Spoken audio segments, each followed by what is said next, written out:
j'ai envoyé une mission au Mali pour évaluer. Voilà, donc cette recommandation-là que nous avons bénéficié, nous allons appliquer cette année. Je crois que la SER part des difficultés liées aux restaurations à Mina et Arafat, le pèlerinage passé. Donc, il nous a recommandé, la Côte d'Ivoire, nos amis là m'ont recommandé, de coopérer avec au moins 3 prestataires, au lieu d'une seule. Parce que souvent aussi, les restaurateurs sont légaux, mais pour nourrir 10 000 personnes à la fois, c'est un peu difficile. Donc, il faut donner la restauration à 3 sociétés différentes. Cela veut dire que chaque société, 3 000 et quelques personnes. Donc, il peut faire ça facilement au lieu d'attribuer ça à une seule.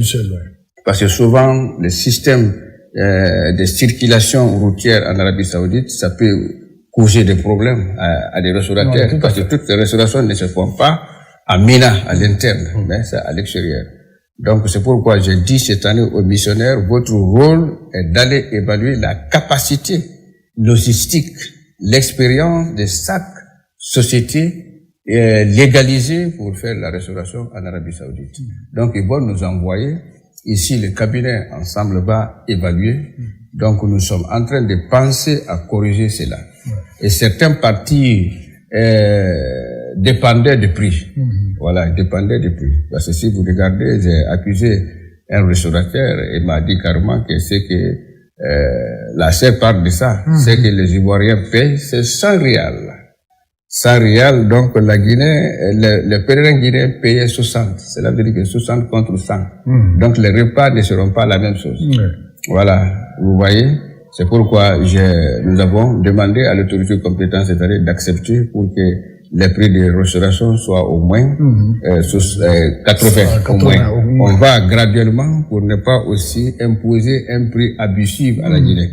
La restauration est primordiale dans les hajj du pèlerinage. Je vais rassurer ma sœur que nous allons prendre toutes les dispositions utiles pour que les âmes mangent partout en Arabie Saoudite comme ce qu'ils ont fait à Médine, ce qu'ils ont fait à Makkah, et toutes les restaurations qui ont failli l'année passée, j'ai mis fin à leur coopération directement. D'accord, ok. Maintenant, sa dernière préoccupation, c'est sur les guides. Elle a beaucoup de griefs. Oui. Voilà. C'est le guide, certains guides, il y a manquement parce que pas tous. Voilà, c'est pourquoi cette année, nous avons introduit un système d'attribution. C'est-à-dire qu'il ne s'agit pas seulement de sélectionner les guides qui ont vécu en Arabie Saoudite, qui comprennent l'islam, qui comprennent ça, mais il faut les former. Après, en marge de cette formation, nous avons identifié les tâches de chaque guide. Cela veut dire qu'il n'y avait pas l'écriture, par exemple, explicitement qui montre au guide, voici votre exigence pendant le pèlerinage. Donc cette année, nous avons ça et tous les guides qui seront retenus vont signer un contrat de performance.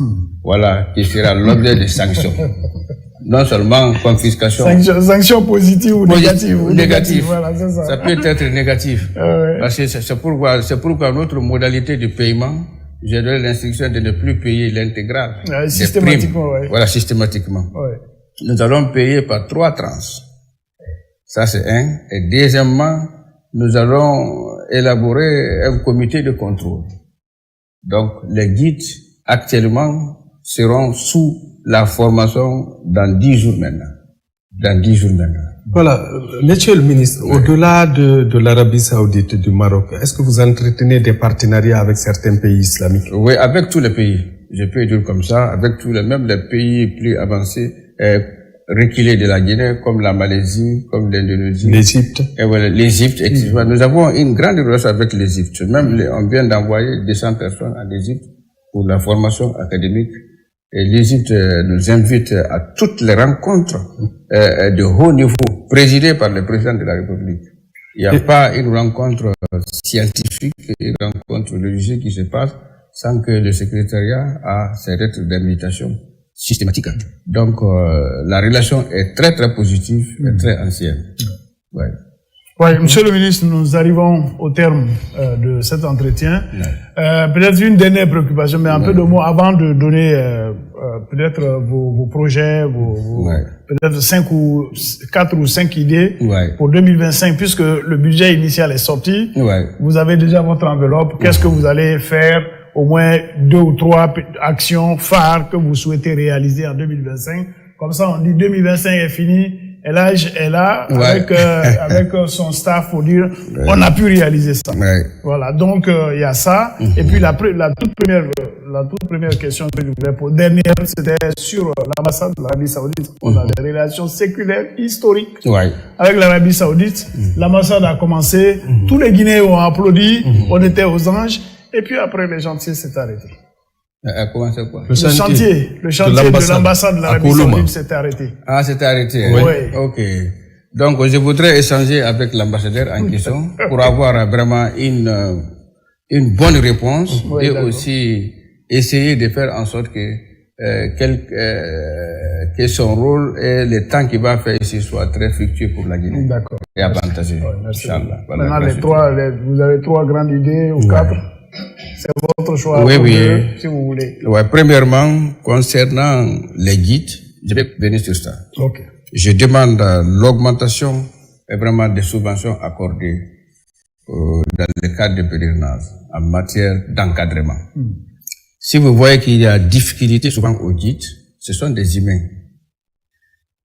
Par exemple, traditionnellement, un guide doit est chargé de coordonner, de contrôler, de gérer 50 pèlerins. Monsieur Diakité, il a fait le Hajj.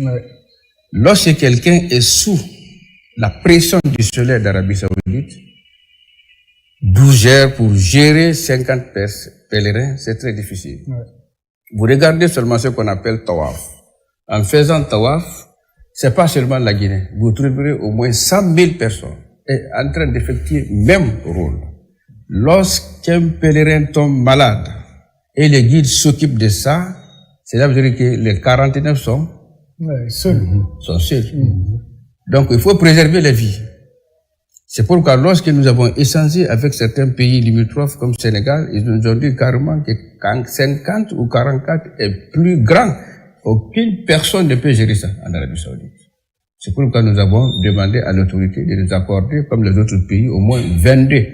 Qu'on confie 22 à un seul guide. Ces 22-là, il peut le coordonner systématiquement.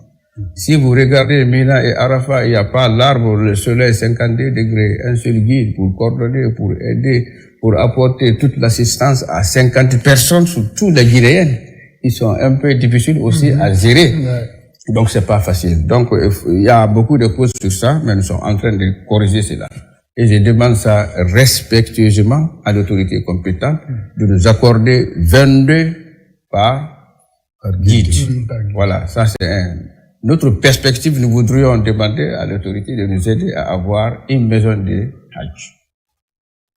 Parce que la Guinée est déjà rentrée dans le dépassement des quotas. Cela veut dire que les demandeurs sont 2 fois plus nombreux que l'offre. Voilà. Donc, cela veut dire que chaque année, on peut avoir plusieurs pèlerins. Et ces maisons de Waqf vont nous aider non seulement à donner le coût systématiquement. Si vous voyez que les gens disent que les pèlerins malaisiens sont disciplinés, parce que ceux qui vont aller cette année, ils ont déjà 3 ans d'expérience, 5 ans d'expérience sur toutes les difficultés liées au Hajj, tout ce qui est au Hajj, etc. Donc, c'est pourquoi si notre centre islamique donc est très petit pour recevoir 10 000 pèlerins en termes de toilettes, en termes de... Non, c'est mieux comme administration. Voilà, comme administration. Mais ce n'est pas approprié pour maison du Hajj. Effectivement. Voilà. Et d'autres perspectives, c'est ça, le Waqf que nous avons parlé. Nous voulons avoir un Waqf dans le programme 2025 là, etc. Nous voulons que cette construction de Waqf soit située dans le programme de Simandou. D'accord. Permettant la Guinée, la religion d'être financement suffisant. Voilà. Et réduire la pauvreté. Voilà. Monsieur le ministre, tout le plaisir a été pour nous. Et pour terminer, je voudrais appeler tous les Guinéens à observer le calme, la paix, la tolérance pendant cette phase de transition. Surtout, le président après son adresse à la nation, le 31 décembre. J'appelle toute la population de sachez que la tolérance, l'acceptation de l'autre dans la différence doit être notre instrument de travail. Et il faut refuser tout comportement ou communication susceptible à la violence. C'est pourquoi j'appelle tout le monde respectueusement et je mets des bras à dos de s'abstenir à faire des manifestations, à faire des grèves, qui a endeuillé beaucoup de familles guinéennes. Quand on pense, les gens pensent qu'on est en train de défendre le gouvernement. Non, on est en train de défendre l'humanité et l'homme. L'objectif de l'islam, c'est la protection de la vie, la dignité de l'homme, son esprit et sa fortune. Et tout est violé dans les manifestations. C'est pourquoi Dieu même accepte certains de ses droits. Il est formellement interdit qu'on mange pendant la journée du Ramadan, mais Dieu accepte que vous mangez pour prévenir, pour sécuriser la vie. La vie. Voilà. C'est pourquoi Dieu a commencé par la population. Il faut observer l'obéissance, le respect à cette autorité compétente et privilégier le dialogue autour de table. Et que Dieu bénisse la Guinée et les Guinéens. Amen. Merci beaucoup, Monsieur le ministre. C'est sous ces paroles de sagesse que cette émission, ce numéro de l'émission On fait le point, prend fin. Je précise pour nos téléspectateurs que nous avons reçu Elhadj Kramo Diawara, ministre secrétaire général des Affaires religieuses. Merci, Monsieur le ministre, d'avoir répondu à nos questions, d'avoir répondu à notre invitation. Le débat a été animé par Ibrahim Khalil Diakité Mahmoud Bari et avec la bénédiction de toute l'équipe de production de l'émission On fait le point. À très vite. Merci.